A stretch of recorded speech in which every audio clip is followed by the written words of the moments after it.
नमस्कार साथियों, मैं अशोक कुमार और आप देख रहे हैं टेक्निकल ज्योमेट्री यूट्यूब चैनल, जहां पर आप ज्यामिति और मेंसुरेशन से संबंधित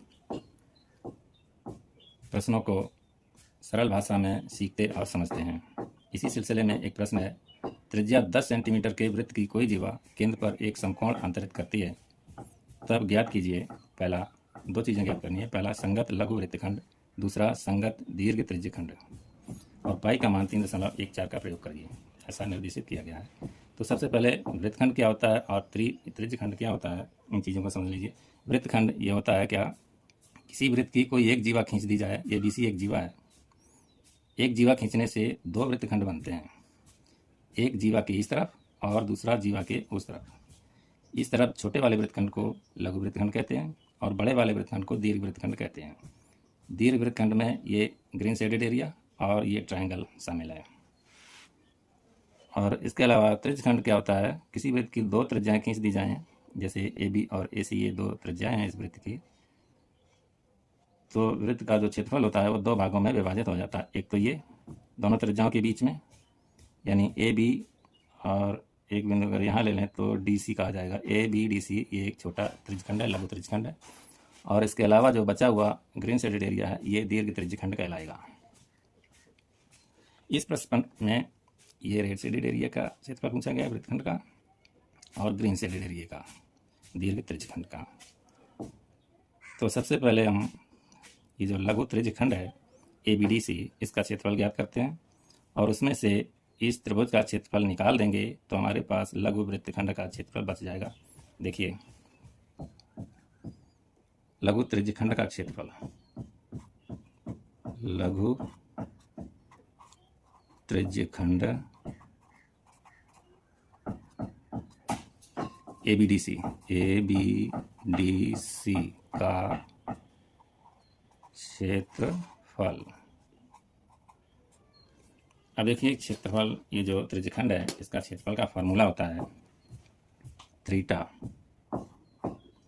बटे 360 गुणा पाई आर स्क्वायर। अब इसी फार्मूले में हम चीज़ों के मान रख देंगे। देखिए यहाँ पर थीटा है, थीटा का मतलब त्रिज्यखंड का जो कोण होता है, केंद्र पर अंतरित किया है इस जीवा ने, बीसी जीवा ने। इसके दोनों सिरों को केंद्र से मिलाने से जो भी यहाँ पे कोण बनता है उसको जीवा द्वारा अंतरित कोण कहते हैं, और ये 90 अंश का है। एक समकोण है, यानी समकोण 90 अंश का होता है। तो यहाँ पर थीटा का मान 90 अंश होगा, तो लिखेंगे 90 बटे 360 गुणा पाई का मान 3.14 हमको दिया हुआ है, गुणा आर, ये त्रिज्या 10 सेंटीमीटर है, जो कि ये 10 सेंटीमीटर है और ये भी 10 सेंटीमीटर है। तो यहाँ पर 10 लेंगे, स्क्वायर है तो एक बार और 10 से गुणा कर देंगे। अब इसको यहाँ पर हल करेंगे तो क्या होगा, 0 से तो 0 कट जाएगा और 9 की टेबल से एक बार में 9 कट जाएगा और 4 बार में ये 36 भी कट जाएगा। अब आगे इस तरह से आएगी ये लाइन कि इन सब का गुणा हो जाएगा, ऊपर ही जाएंगे, ये ऊपर ही जाने वाले होते हैं। पूर्णांक का गुणा भिन्न में होता है तो पूर्णांक ऊपर ही रहता है अंश की जगह पर। तो 3.14 गुणा ये 10 गुणा 10 100 हो जाएगा, बटे ये 4। अब देखिए, एक पर दो जीरो जब होता है तो दशमलव संख्या के साथ जब गुणा होता है एक पर जीरो वाली संख्याओं का, तो दशमलव दाईं ओर खिसकता है। और कितना खिसकता है, एक पर जितने जीरो होते हैं। तो ये 2 अंक खिसक करके ये 314 हो जाएगा, 314 बटे 4। और इसको जब सॉल्व करेंगे तो आ जाएगा, 2 की टेबल से 2 बार में 4 कट जाएगा, और 2 की टेबल से 2 एकम 2, 2 पंचे 10 और 2 सत्ती 14, 314 भी कट जाएगा। ये आएगा 157 बटे 2। और चूंकि ये क्षेत्रफल है तो इसको सेंटीमीटर स्क्वायर में लिखेंगे।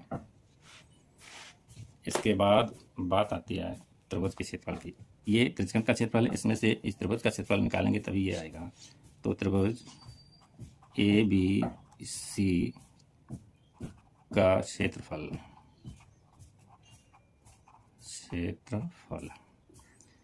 ये क्षेत्रफल ज्ञात करने का एक परंपरागत फार्मूला होता है कि आधार गुणा ऊंचाई बटे 2। आधार गुणा ऊंचाई के साथ या तो 1/2 का गुणा कर दीजिए या फिर 2 से भाग कर दीजिए, एक ही बात होती है। अब देखिए ये समकोण त्रिभुज है, त्रिभुज का क्षेत्रफल ज्ञात करना है। ये समकोण त्रिभुज है। समकोण त्रिभुज में समकोण बनाने वाली जो दोनों भुजाएं होती हैं वो उनमें से एक आधार हो जाती है, एक ऊंचाई हो जाती है। दोनों का गुणनफल करके आधा कर दीजिए, समकोण त्रिभुज का क्षेत्रफल निकल आएगा।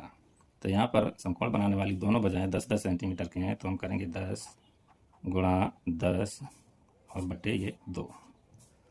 तो ये हो जाएगा 2 की टेबल से एक बार में 2 कट जाएगा, 5 बार में 10 कट जाएगा, 10 × 50 होता है। और ये भी क्षेत्रफल है तो सेंटीमीटर स्क्वायर लिखेंगे। अब देखिए हमारे पास इस त्रिज्यखंड का क्षेत्रफल आ गया है इसका, और इस त्रिभुज का भी आ गया है। तो इस त्रिज्यखंड के क्षेत्रफल में से त्रिभुज के क्षेत्रफल को घटा देंगे तो इस लघु वृत्तखंड का क्षेत्रफल आ जाएगा। देखिए यहाँ पर लघु वृत्तखंड का क्षेत्रफल, लघु वृत्तखंड का क्षेत्रफल 157 है हमारे पास। ये त्रिज्यखंड का क्षेत्रफल 157 बटे 2 है, बटे 2। इसी में से त्रिभुज के क्षेत्रफल को माइनस कर देंगे। 50 को 50 बटे 1 भी लिख सकते हैं यहाँ पर, देखिए इस तरह से। और इसमें 2 से अगर गुणा कर देंगे, इनके अंश और हर दोनों में गुणा करने से, एक ही संख्या से गुणा करने से उसकी जो वैल्यू होती है उस पर कोई फर्क नहीं पड़ता। यहाँ पर कैलकुलेशन आसान हो जाएगी। 157 माइनस 100 और बटे 2 हो जाएगा। दोनों के हरों में से कोई एक ले लेंगे तो यहाँ पर हो जाएगा 57 बटे 2।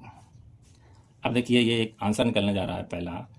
यहाँ पर ये समझ लीजिए कि प्रश्नकर्ता ने जब पाई का मान दशमलव में दिया है तो वो अपेक्षा यही करेगा कि उसको आंसर भी दशमलव में ही चाहिए होगा।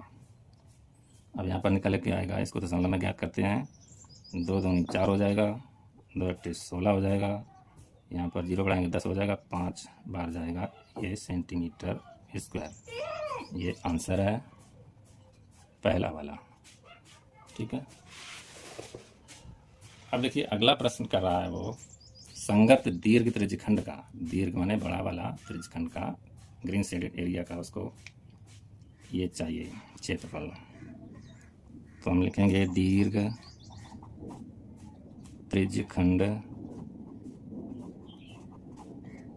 का क्षेत्रफल। अब देखिए वृत्तखंड या त्रिज्यखंड, लघु हो या दीर्घ हो, दोनों का फार्मूला एक ही होता है। तो त्रिज्यखंड का फार्मूला अभी आपने देखा, थीटा बटे 360 गुणा पाई आर स्क्वायर, ये होता है। अब इसी में हम सारे वैल्यूज़ जो हैं वो रख देंगे। थीटा का मान हमारे पास 90 अंश है, 90 नहीं, दीर्घ त्रिज्यखंड का देख लीजिए, थीटा का मान आएगा 270। किसी वृत्त में 4 समकोण होते हैं, एक समकोण निकल गया तो 3 समकोण बचते हैं जो कि 270 अंश के बराबर होता है। तो हम 270 लेंगे थीटा की जगह पर, बटे 360 कर देंगे, गुणा पाई हमारा 3.14 है और त्रिज्या हमारी 10 सेंटीमीटर है और यहाँ पर स्क्वायर है तो एक बार और 10 से गुणा कर देंगे। अब इसको हम हल कर लेंगे। 0 से 0 कट जाता है, 9 की टेबल से 3 बार में 27 कट जाएगा और 4 बार में 36 कट जाएगा। तो ये हो जाएगा 3/4 गुणा, यहाँ पर देखिए ये 3.14 है, इसमें 10 × 10 100 का गुणा करना है, 3.14 गुणा 100 करना है। तो 100 का जब इसमें गुणा करेंगे 314 हो जाएगा। 3/4 गुणा 314, 2 की टेबल से कट जाएगा, 2 दूनी 4 होता है, 2 एकम 2, 2 पंचे 10 और 2 सत्ती 14। अब ये आएगा, इसका इसमें गुणा कर देंगे 3 का, इसमें 157 में 3 सत्ते 21 की 1 हासिल 2, 3 पंचे 15, 17 7 हासिल 1, 3 एकम 3 और 1 4 और बटे में ये वाला 2। और इसको भी दशमलव में ही लाएंगे तो ये हो जाएगा 2 दूना 4 और 2 तिया 6 और 2 पंचे 10 और 0 बढ़ाएंगे तो 5 बार और भी चला जाएगा सेंटीमीटर स्क्वायर में। ये भी आ गया है और ये हमारा दूसरा आंसर है, आंसर नंबर 2। तो इस तरह से ये प्रश्न हल हुआ। उम्मीद है कि आपको समझ में आया होगा। वीडियो को एक लाइक कर दें और चैनल को सब्सक्राइब कर लें। धन्यवाद।